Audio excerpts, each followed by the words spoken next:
이재명 이제 정부가 들어서서 아직 한 달이 안 됐지 않습니까? 이제 한 달 다 돼 갑니까? 지금 여러 곳에서 이제 변화의 움직임이 감지가 되는데 이거 문재인 정권 초기하고 너무 흡사하다 이런 느낌이 들어요. 오늘 그 이야기를 좀 하겠습니다. 자, 먼저 오늘 추경 이야기부터 좀 할게요. 추경. 이재명 정부에서 20조 원을 더 푼다고 합니다. 국민 1인당 15만 원에서 50만 원 소비 쿠폰을 준다고 합니다. 현찰 주는 거 아닙니다, 여러분. 현찰 주는 거 아니에요. 쿠폰으로 줍니다. 쿠폰. 여러분 이 쿠폰 받으시면 행복하십니까? 행복하세요? 지금 제가 요 추경, 그러니까 국민이 지원금 주는 걸 잘 보시라고 제가 말씀드린 바 있습니다. 며칠 전에 무슨 이야기냐면은 민주당에서는 1인당 똑같이 줍시다. 1인당 뭐 15만 원인가? 똑같이 1인당 25만 원 해서 4인 가족 기준으로 한 가구당 100만 원씩 줍시다. 이게 민주당의 아이디어였고요. 이재명 정부는 아니다. 좀 선별적으로 할 필요가 있다. 이렇게 이야기가 나왔거든요. 그러면 1인당 25만 원 주느냐 아니면 이 소득 수준이 높은 사람 좀 적게 주고 소득 수준이 좀 낮은 사람은 많이 주고 그 둘 중에 하나 초이스 해야 될 것 같은데 이런 이야기를 드린 적이 있습니다. 제가. 그런데 정말 창의적으로 이재명 정부는 어떻게 하느냐. 아예 추경안을 더 늘려버려가지고 소득 수준이 낮은 사람은 더 주고 뭐 45만 원 주고 소득 수준이 높은 사람도 준다. 이렇게 결론이 났어요. 그러니까 대통령실의 아이디어와 민주당의 아이디어를 짬뽕한 거죠. 국민들에게 다 돈을 주긴 주는데 소득 수준이 낮은 사람은 더 주고 소득 수준이 일반 국민은 그대로 25만 원 주고 그럼 어떻게 됩니까? 국채를 더 발행해야 되죠. 창의적입니다. 아주 창의적입니다. 국가 금고가 뭐 거들나든지 말든 간에 일단은 찍어내. 창의적이다. 그래서 오늘 이 보도한 연합뉴스 기사를 보면요. 표가 하나 있습니다. 이겁니다. 이거 핵심은. 일반 국민은 4,296만 명인데 25만 원씩 준대요. 1차 선지급이 15만 원. 이 현찰 아닙니다, 여러분. 현찰 아니고 쿠폰 주는 거예요, 쿠폰. 2차 추가 지급을 10만 원에서 25만 원 주고 상위 10%, 뭐 돈 잘 버는 사람들은 15만 원만 줍니다. 근데 기초수급자 271만 명은 40만 원을 줍니다. 1차에. 2차에 10만 원을 더 줘서 50만 원을 줍니다. 50만 원씩 쿠폰 주는 거예요. 현찰이라고 오해하지 마세요. 그 다음에 차상위 계층 38만 명. 1차 30만 원, 2차 10만 원에서 40만 원. 이렇게 해서 돈이 전부 얼마다? 13.2조다. 13조 원이 풀린다. 그러니까 다른 추경까지 다 해서 뭐 지역 화폐, 지역 사랑 상품권도 확대 발행된다. 세출은 20조 2천억 원 확대 편성되고 세입 추경 10조까지 포함하면 총 30조 5천억 원의 추경이 발생한다. 지금 이재명 정부는 이번 추경이 위축된 경기를 살리는 마중물이 될 것이다. 이렇게 이야기를 합니다. 추경을 한다. 추경을 한다는 건 여러분 뭐죠? 국채 찍어낸다는 소리죠. 재정정책의 일환인데 통화정책은 금리를 올리든지 내리든지 해서 금리를 올리면 돈이 은행으로 들어갔다가 금리를 또 내리면 돈이 은행 밖으로 나가죠. 그게 통화정책입니다. Financial Policy. 재정정책은 정부가 돈을 풀거나 돈을 걷어들이거나 뭐 그런 거죠. 이재명 정부는 이제 집권 한 달도 안 되어서 추경 30조 원으로 시작을 했습니다. 자, 그런데 문재인 정권 때 한번 이야기해 볼까요? 문재인 정부는 추경을 150조를 했습니다. 직전에 세계 정부의 1.7배를 했습니다. 여기 보시면 노무현 정부 때 17조 원 했는데 이명박 정부 때 33조 원 했는데 박근혜 정부 때 39조 원 했는데 문재인은 151조나 했습니다. 지금 오늘 발표된 이재명 정부의 추경 1차 지금 첫 번째 추경안이 얼마요? 30조죠. 그럼 이명박 정권 통틀어서 두 번밖에 안 했는데 그 33조하고 거의 맞먹는 규모로 지금 추경을 시작하는 거예요. 2020년까지 이 그래프를 보면은 추경을 계속하게 되면 어떻게 되면 나라 빚이 늘어납니다. 쭉 늘어나죠. 2017년이면 박근혜 정부 말기 때 아닙니까? 1200조 원이었는데 문재인 정권 때 봐도 얼마나 늘었냐? 2천만 원. 그러니까 1인당 나라 빚이 2천만 원이 넘는다는 거예요. 박근혜 정부 말기에는 1인당 나라 빚이 1275만 원이었는데 문재인 정부 되니까 마지막 되니까 2천만 원이 넘었다는 거예요. 그 말은 무슨 소리입니까? 지금 태어나는 아이들에게도 빚이 2천만 원이 생겨 머리 위에 지고 태어난다 이거예요. 심각한 이야기입니다. 지금 심각한 이야기입니다. 그럼 지금 이재명 정부 이제 처음으로 30조 시작했잖아요. 그러면 10번 하면 어떻게 됩니까? 300조 되는 거예요. 300조. 예? 우리나라 1년 예산안의 거의 절반에 가까운 추경을 국채를 찍어낸다 이 소리죠. 뜨악! 어마어마한 일이 지금 벌어지고 있습니다. 아마 문재인 정부 때 추경을 훌쩍 뛰어넘는데 이게 이제 문제가 뭐냐면요. 지금 우리나라가 이제 이게 위기입니다. 위기. 당장 지금 예를 들어서 이런 걸 설명할 수 있겠죠. 정년 60세 되면 기업에서 다 정년 퇴직하지 않습니까? 대기업 민노총 노조 중심으로 정년 연장합시다 이야기 나오죠. 그럼 정년을 몇 세까지 하지? 62세 63세, 뭐 심지어 65세. 그러면 지금 청년들 취업됩니까? 자기 아버지 세대가 회사를 그만두고 나가야 일자리가 생길 거 아닙니까? 아버지 세대 월급으로 청년들 두세 명 꼽을 수 있습니다. 아버지 세대가 안 나가고 정년 연장하면은 이 청년들은 어디 가냐 이거예요. 그러니까 청년들이 결혼할 엄두를 못 내고 부동산 가격 오르니까 집 장만하는데 골머리를 싸매고 결혼 안 합니다. 그러면 애를 안 놓겠죠. 그러면 지금 수능 시험 치는 학생이 1년에 지금 한 40만 명. 그러니까 지금 신생아 숫자가 40만 명입니다. 그럼 남녀가 거의 절반 된다고 봤을 때 남자아이들이 20만 명이죠. 20만 명의 아이들이 매년 지금 태어나고 있는데 한 15년 전만 해도 한 60만 명 넘었어요. 그럼 군대는 누가 가죠? 휴전선은 누가 지킵니까? 인구가 자꾸 떨어지면. 그것도 외국인 노동자들 데리고 와서 휴전선 지키라고 할 수 있어요. 그 외국인 노동자 중에 공작원이 있을 수도 있는데 이게 지금 심각한 문제로 가는 겁니다. 대한민국이 가만히 앉아서 소멸될 수 있는 그런 위기 상황으로 갑니다. 특히 추경을 많이 하게 되면 국가 채무가 늘어나고 채권 금리가 올라가요. 그럼 지금 전 세계적으로 미국 지금 오늘도 미국 연방은행 FRB 연방준비제도 이사회가 금리를 딱 고정시키잖아요. 인하된 상태로. 전 세계적으로 지금 금리가 인하 추세인데 채권 금리가 올라갑니다. 이렇게 되면. 그럼 거꾸로 가는 거죠. 거꾸로. 이거 자, 이 기사 한번 보시죠. 한국경제신문 2002년도 기사입니다. 문재인 정권 말기에 재정 중독 문재인 정부의 10번째 추경. 추경 많이 했다 그죠? 돈 탈탈탈 썰어먹었지 문재인이. 국가 채무 비율이 50%를 넘어서 위기 수준이다. 오정근 자유시장 연구원장이 쓰신 글인데 문재인 정권 이야기입니다. 추경에 따른 적자 국채 추가 발행분을 더하면 국가 채무는 1,070조 원을 넘기게 될 전망이다. 국가 채무 비율 상승도 불가피해서 50.5%로 올라간다. 마지노선으로 간주되어 온 40%를 10%포인트나 넘어서고 있다. 시장에서는 벌써 국채금리가 상승하고 있다. 국채금리 상승은 금융시장에서 다른 금융상품들의 금리 인상으로 이어져서 부채가 많은 기업과 가계의 이자 상환 부담을 증가시키게 된다. 자, 해야 되는 지경이니. 자, 펜앤마이크 한번 봅시다.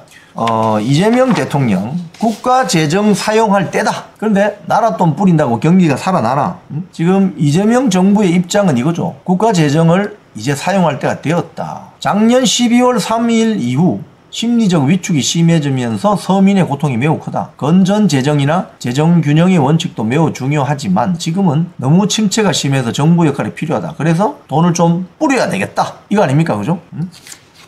그러면 이 나라 돈을 뿌린다고 경기가 살아나나? 이게 이제 관건이죠. 지금 이 펜앤마이크 분석을 보면 2차 추경까지 집행이 되면은 올해 총 지출 규모는 702조 원, 우리나라 예산 규모. 국가 채무는 1,300조 원을 넘어선다. 아까 이거 보시죠. 문재인 때 국가 채무가 1인당 나라 빚이 2천만 원이 넘다 그랬죠. 지금 이렇게 되면 1,300조 원을 넘어선다. 이거 전 국민 숫자 나눠보면 나오겠죠. IMF가 발행한 재정점검 보고서 4호로에 따르면 한국의 1인당 GDP 대비 일반 정부 부채 비율은 올해 54.5%. 즉 문재인 때 50% 넘는다고 난리를 쳤는데 지금 54.5%라고 하는 거예요. 이렇게 되면 IMF가 선진국으로 분류한 비기축통화국, 즉 달러나 유로화나 엔화나 위안화나 이런 걸 발행하지 않는 비기축통화국 11개국의 평균치를 처음으로 넘게 된다. 하하.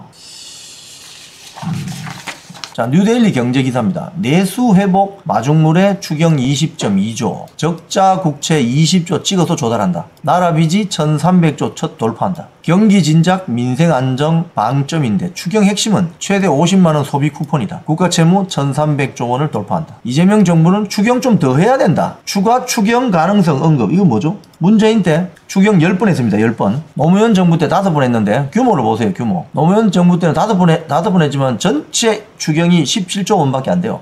이명박 정권 2번 했는데 33조. 박근혜 정부 때 3번 했는데 39조. 문재인 정부 때 10번 해가지고 151조.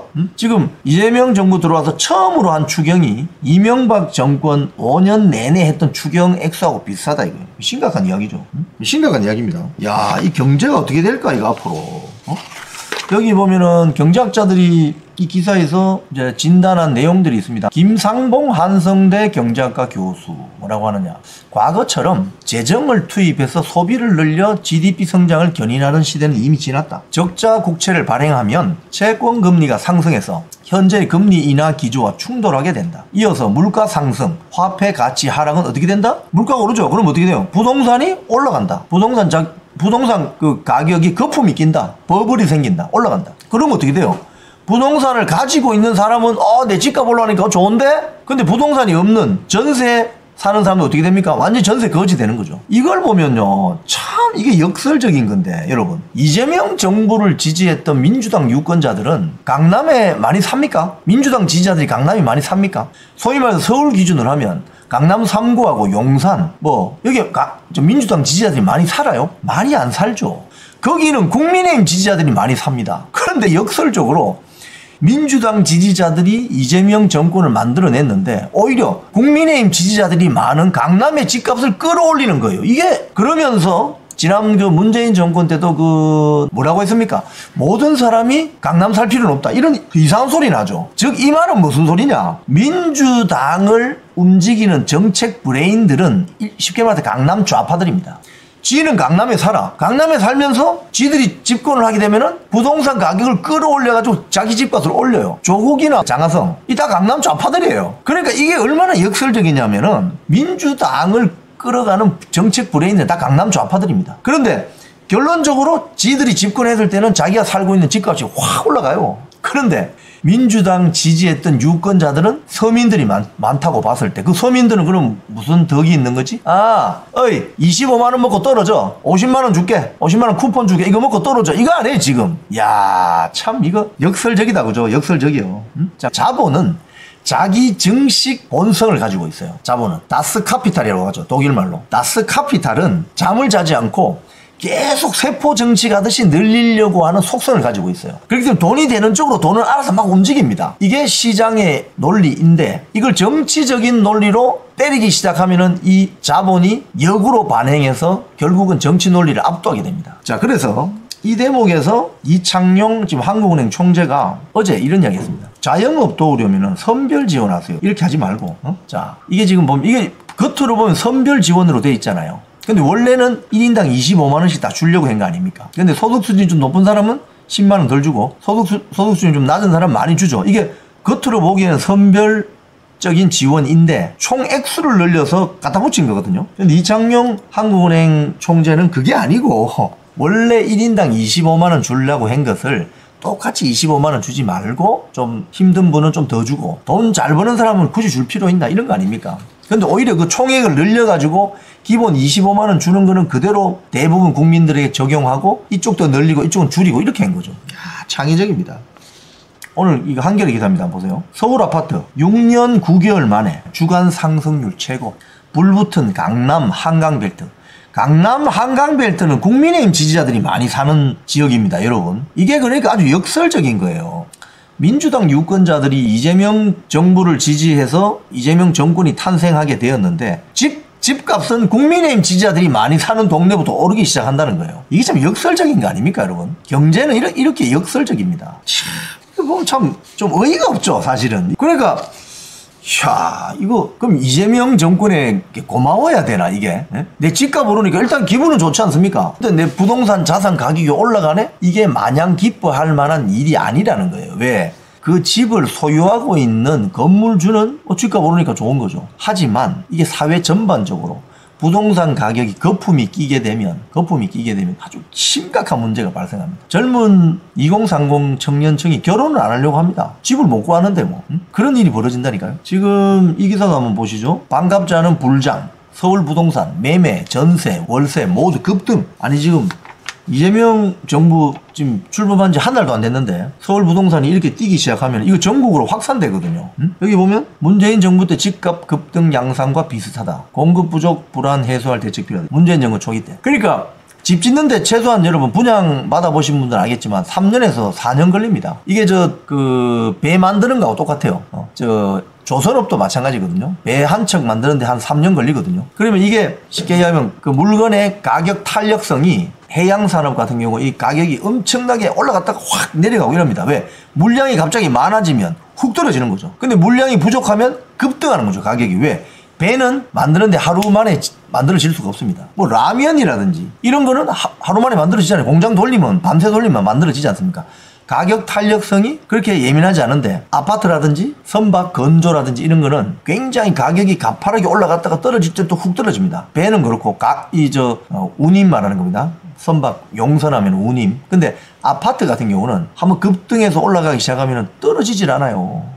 그건 또 미시경작이 나오는 가격의 하방 경직성이라고 떨어지질 않습니다. 그러니까 이게 지금 문재인 정권 1년차하고 거의 흡사하게 지금 가기 시작했습니다. 추경했죠. 국제 금리 올라가죠. 그러면 슬슬 금리가 올라가기 시작하면은 추경하면 일단 돈 푸니까 그러면 부동산 가격 버블이 일어나서 부동산 가격이 올라가고 뭐 이런 형태로 이 문재인 시즌2 아니냐. 일단 이 경제 운영, 거시경제정책 운영하는 거 보면 그런 생각이 드는 거죠. 자, 두 번째. 여기서 이제 송원석 국힘 원내대표 오늘 이야기했습니다. 추경으로 채무 20전으로 포퓰리즘 정권 데뷔쇼 아냐? 뭐 이런 이야기했습니다. 제가 방금 다 설명해드린 그런 내용입니다. 결국 남는 것은 국가 채무 늘어나는 거다. 즉 앞으로 이 나라를 짊어지고 가야 할 미래 세대에게 1인당 2천만 원씩 지금 그 놀이터에 뛰놀고 있는 그 어린아이 머리 위에 2천만 원의 빚이 떨어진다는 거예요. 아찔합니다.